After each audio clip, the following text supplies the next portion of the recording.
Hello, everyone, and welcome back to James Talk Sport. It's been a fantastic year of racing, but obviously, some riders won't have had the 2021 that they would have wanted, or that they'd have expected, or that we'd have wanted. So, today I'm going to take you through my disappointments of the men's 2021 cycling season. In fifth place, we have the Australian Michael Matthews. He came, he went back to Bike Exchange in the hope to sort of galvanise their team after the loss of Adam Yates, head to the Tour and win stages in the green jersey, and also potentially go well in some of the cobbled classics in the Ardennes as well.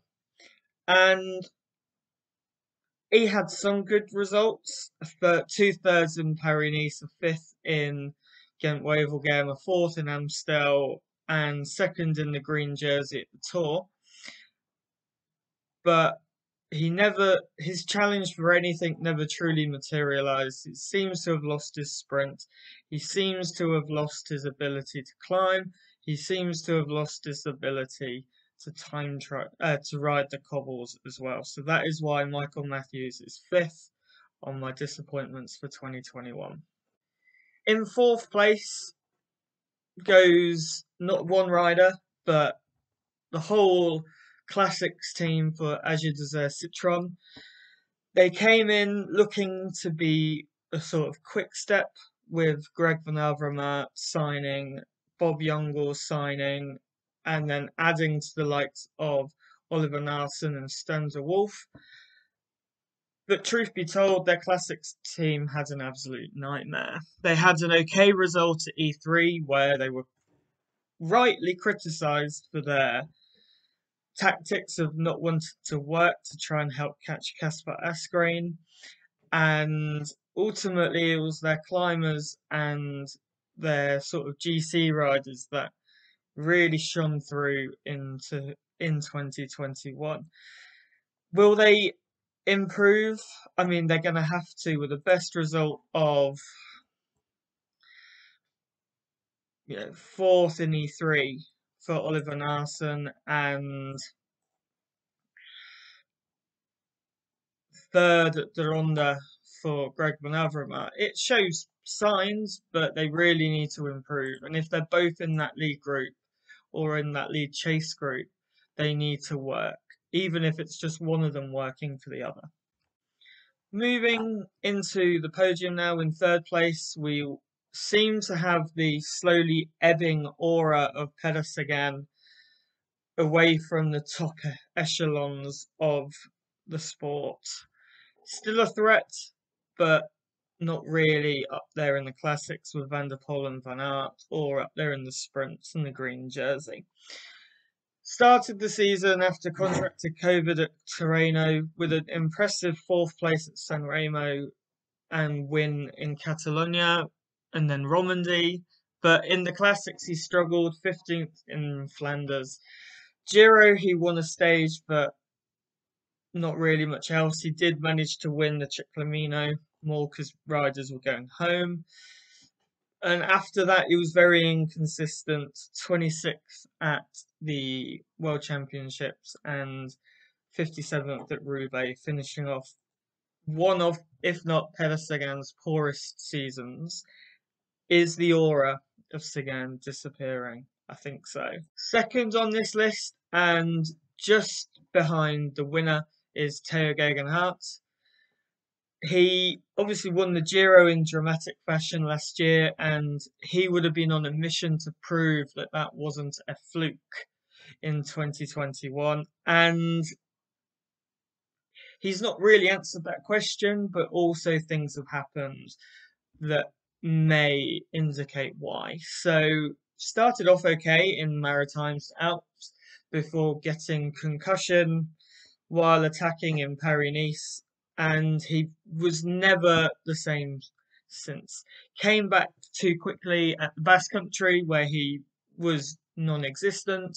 The Ardennes, he was non-existent, and then in the Tour Prep, he was showing some signs. He finished second on a stage in the Dauphiné, 10th overall, helping Richie Port take the win.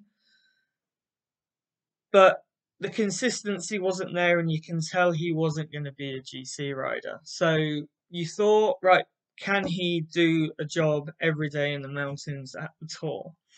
And the answer ultimately is no. Caveat again of being involved in the crash with a fan that took out Tony Martin on day one of the Tour, but he had some back issues, but ultimately he was nowhere near able to help. Whether it's because of his back or whether it's because of his lack of form and consistency, personally, I think it's a combination of the two. Um, and then he ended the season in similarly inconsistent form in the Italian races as well. For 2022, Tao just needs to focus on finding that consistency as a domestique, whether it's at the Giro for potentially Carapaz or Bernal at the Tour. Tao needs to find that consistency in 2022. And the winner of James Talk Sports Disappointments of 2021 is Mikel Landa. Again,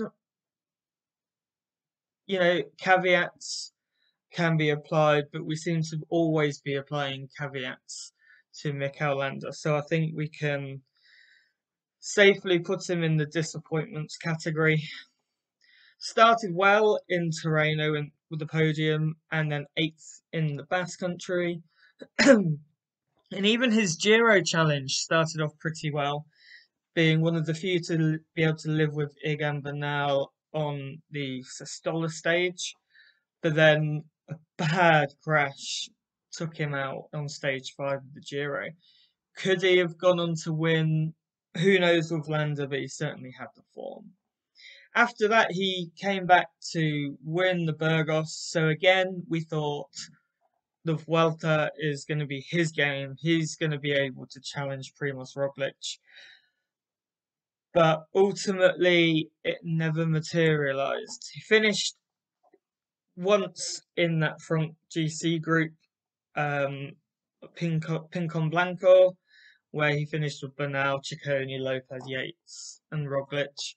But every other day, he got dropped by the big boys and ultimately didn't finish, the Lagosta Covadonga stage. He was dropped very early that day. Can Landa find that consistency to match his gift in climbing? Remains to be seen. Probably not now. So well done, Landa. But I really want to see you prove the world wrong next year and really find that form at the Giro, the Tour, or the Vuelta and compete for 3 weeks. So there we have it, my disappointments of the season. Let me know down in the comments below who yours are, or if you disagree with any of my picks. And I'll see you next time on James Talk Sport.